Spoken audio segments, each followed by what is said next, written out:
irgendwas zerbricht. Ich glaube nicht, dass mich ein Wicht von dieser Gangster-Unterschicht unterbricht, denn wenn der Gottesgleiche spricht, auch Gott ist gleich noch. Du wolltest dieses Battle und du hast es auch bekommen. Keine Frage, warum nicht, denn letztes Mal hab ich gewonnen. Ich frage mich ganz ehrlich, wie du das nochmal ändern willst. Denn ich bleib cool wie letztes Mal, weil ich mach, was ich will.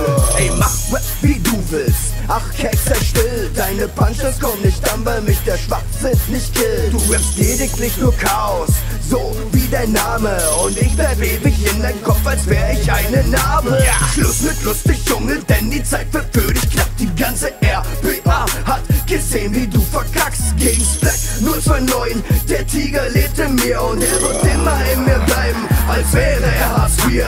Chaos, du bist raus. Zweite Runde, was hat's gebracht? Keine Punkte, Chaos, warum das? Wieso ein Vorhand, denn auch dein erster war nicht gekommen.